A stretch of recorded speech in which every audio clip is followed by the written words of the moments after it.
Hi, everybody. 9:30 on a Wednesday morning, and I'm going to talk about a couple of updates coming to you from the KGW Weather Center. Want to give you a quick update on El Nino and use that to kind of roll into some Christmas week themes, an update on the Mount Hood Snowpack, and then we'll get into that weak system that's coming in on this Wednesday overnight into Thursday. We'll get some rain, but not a lot. So with that said, here we go. And let me begin. Let me make this a little bit larger screen with the El Nino update. So the news is pretty astonishing. We are now sitting at a 1.8 degrees Celsius status. And if you look down here in the category, that is strong. So what was projected to be largely back in October and early November, a moderate too strong El Nino has now, in fact, shot well up into the strong category. And again, for El Nino, we're looking off the coast of South America, and we're looking at the water temperatures here in the equatorial region. And again, this is 1.8 degrees Celsius above seasonal average in these waters that you see that red plume. I will tell you, this is kind of an old stock image, but the temperature reading is the latest announced from NOAA. It's possible some of the discussion saying that this El Nino could strengthen somewhat more going into at least the first 2 weeks of January. If it gets up to 2 full degrees Celsius above normal, it would be a super El Nino. Now, with that said, some of you have been asking, the last time we were in La Nina, it went 3 full seasons, right? Or 3 full years, I should say, 3 winters. This El Nino is expected, and the confidence seems somewhat high, is expected to weaken starting this spring. And by May, we would be back into a neutral state. So, and that's, I haven't seen discussions on any confidence of what would be coming our way next winter in terms of it. Would it be another developing El Nino? Would it be neutral? Would it be La Nina? All I can tell you is at this point, confidence seems to be high. This particular phase of El Nino will fade away this coming spring. Now, with that said, let's take a look at what's going on. Now, this is the latest outlook. It was actually, this particular one was actually issued some time ago, back on November 16th, but I don't see a lot of changes to this when the new outlook comes out the latter part of this month.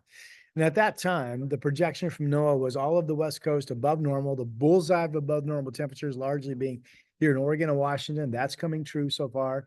And then above normal temperatures really across the north and even down to the Great Lakes. I'm going to show you in a moment that as of right now, this morning, there's actually no snow on the ground in the Great Lakes. And that shows above normal temperatures by itself.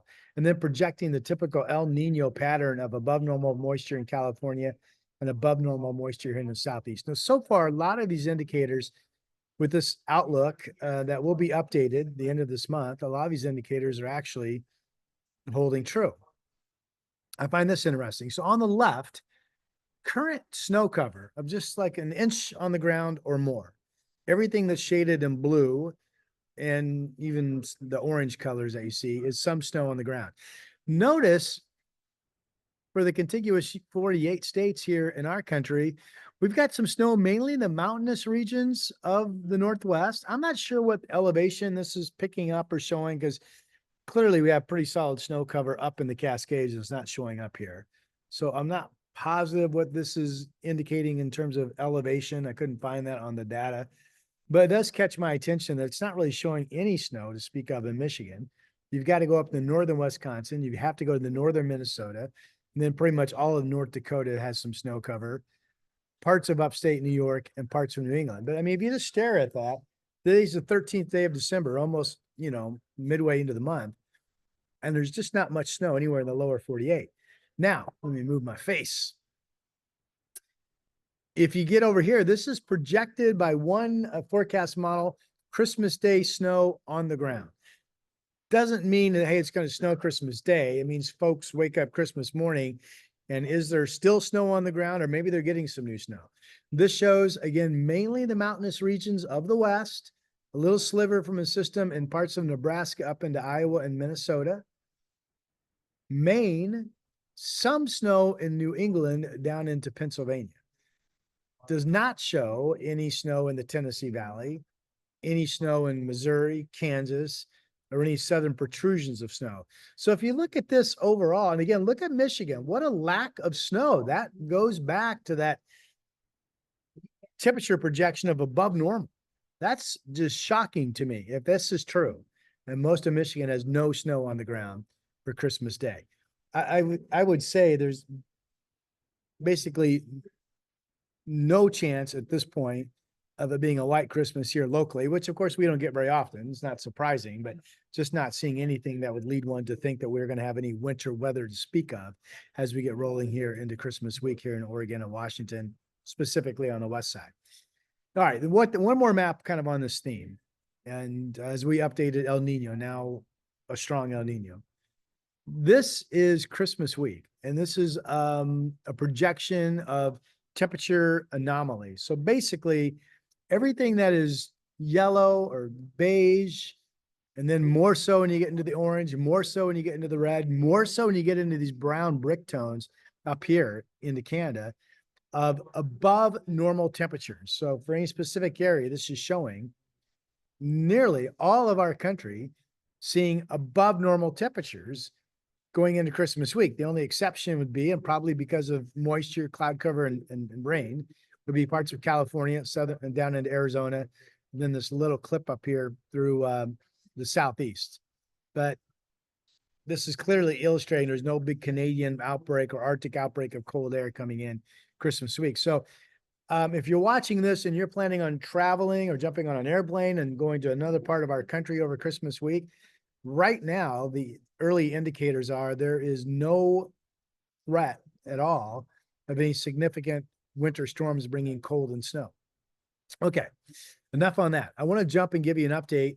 This is on the Mount Hood test site, which is measured off of Timberline Road at 5,400 feet in elevation. It's where the official snowpack numbers are kept for Mount Hood site specific, if you will.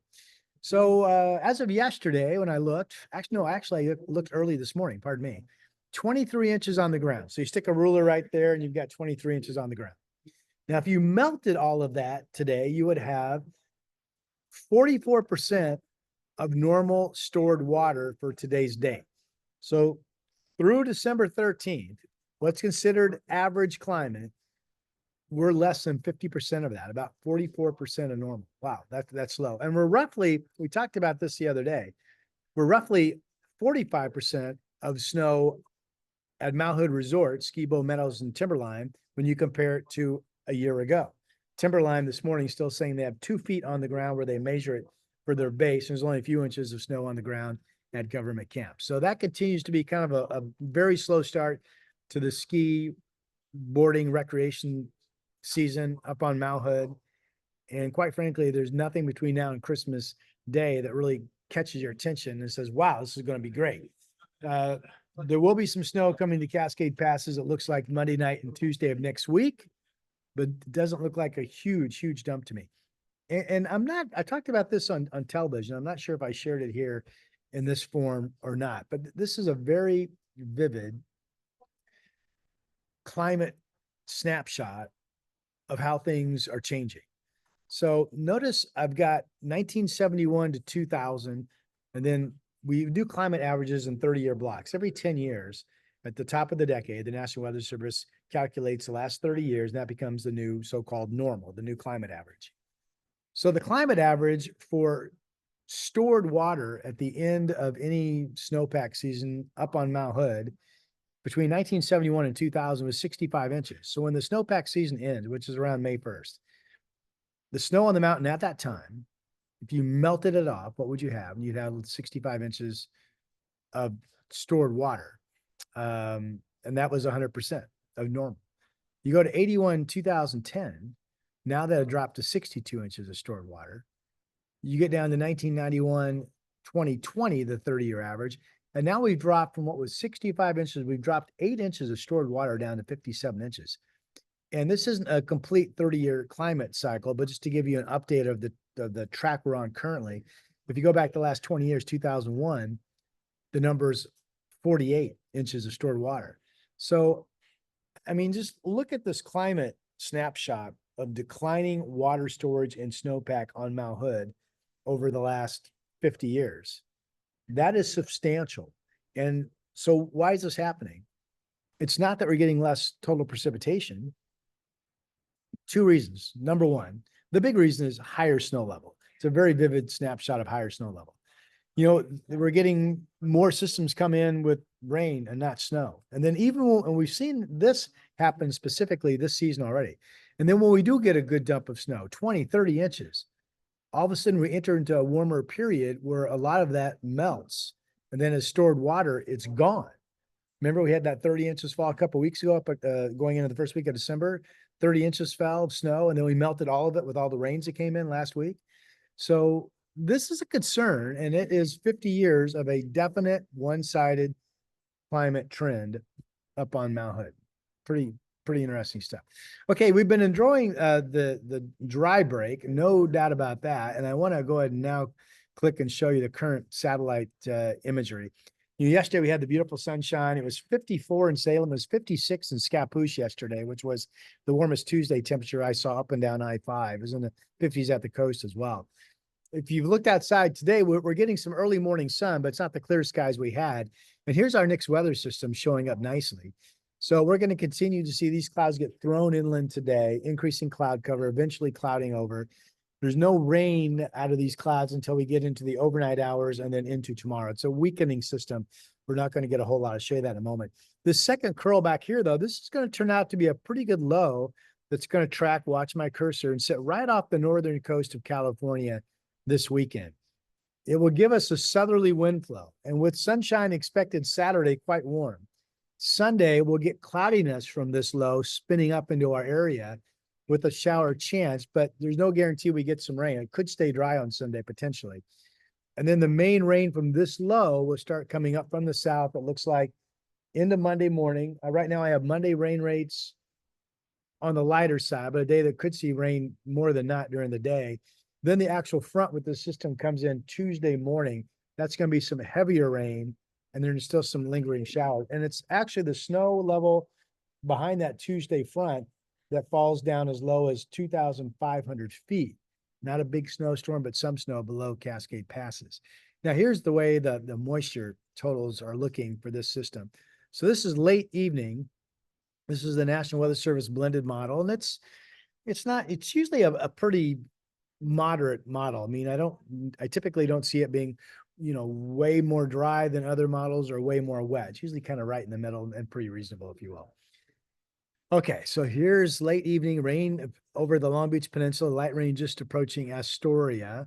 And then I'll go ahead and play this into early tomorrow morning. This is like around 7 or so, 6 or 7. We've got rain now, raining in Kelso, Scappoose, Hillsborough, coming in from the west side into downtown Portland. Here we are getting into early afternoon, late morning, early afternoon. Notice how that rain area really fades away. And eventually we'll just get going into a dry afternoon that may produce some sprinkles or a trace of rain. There will be a lot of clouds lingering tomorrow. Remember, weak systems come in and they often can leave the cloud deck behind them because they don't really plow anything out. Stronger cold fronts have what we call slope. They almost act like a snow plow. They come in and they plow everything out. That's why if you think about it and you have a quick moving strong cold front, you can get a heavy rain band, but then often as soon as the rain stops, you get partly cloudy skies. Weak systems, often not like that. There's no sloping. The front just washes away and the clouds that are brought in stick around. So maybe some traces of moisture tomorrow afternoon to the evening. But clearly, I mean, this is 2 o'clock tomorrow afternoon. You can see everything really fell apart. Again, it starts off in the morning. Here comes early morning, looking like gusto, and then just see it totally fade away. So rain totals from this look to be up to 1/4 of an inch of rain at the coast, especially the North Coast, up to 1/10 of an inch of rain here in the Willamette Valley. You could make the case maybe there's more than 1/10 of an inch of rain up in Kelso, Longview. You can make the case by the time you get down to Salem, it's like 2, 3, 100ths of an inch. So we'll see what we end up with from that system. Again, that's coming in overnight tonight and Thursday. East winds are blowing out of the gorge today. They're gusting to about 30 along the Columbia River out in East Clark and Multnomah counties. That continues today. And this front, because it falls apart, it never washes the east wind out. So we're going to continue. We'll see winds calmer tomorrow, but they're going to continue to be easterly, and they'll gradually start to pick back up on Friday and Saturday. If you're away from the gorge, you're just not going to see a lot of wind, period. Okay, here's the latest Mount Hood forecast. Courtesy of Hillcrest Sales and Sports. Hillcrest Sports shop, I should say, out in Gresham. Pretty big store. You can rent stuff there, buy it there, clothing, they got everything. All right, here we are. So today, so I'll dry up on the mountain. Tomorrow, with that weak system coming in, I basically see sprinkles and cascades, and that's it. Snow levels 5,000 to 6,000 feet. Friday, we're dry and we're warming up into the 40s. So that's potentially some snow melt off. Same thing on Saturday. Sunday, that chance of moisture that may or may not come true. If it does come true, it would primarily be some light rain in the Cascades with snow levels 8,000 to 6,000 feet. And then I mentioned that on that Monday to follow, snow level 5,000 feet, that will be some snow at Timberline because there will be likely moisture. Could be a wet mix in Meadows. It would be rain at Government Camp. And then after most of the heavy rain is gone on Tuesday, the snow levels fall below Cascade Passes, goes as far as 2,500 feet. But, you know, Tuesday could be a day that traveling over the Cascades is a bit dicey. It's coming up on 9:45 in the morning on this Wednesday, and it's what, 33 degrees at Government Camp. They'll be upper 30s to maybe hitting 40 today. Cascade Pass is obviously nice and clean. And here's my 7-day forecast. If you're still with me, this is what I got. 52, clouding up today. The light showers mainly in the morning, or light rain at times, maybe is a better way to put that, in the morning. 52. Friday's dry. Cool mornings in the 30s, and especially maybe Saturday morning, there are some freezing spots in the valley. Most of us, I think, will be above freezing. We get to 54 with a south wind flow. I think this has the potential to be a very mild, partly to mostly sunny, beautiful December day. Wow. And then Sunday, clouds, maybe or maybe not some rain showers coming up from the south. Monday, I've got rain totals up to 1/4 of an inch. And then maybe with that front, with rain getting heavier Monday overnight into Tuesday morning, there's a 1/2 of an inch of rain that falls. Again, that is potentially snow down to Cascade Passes during the day.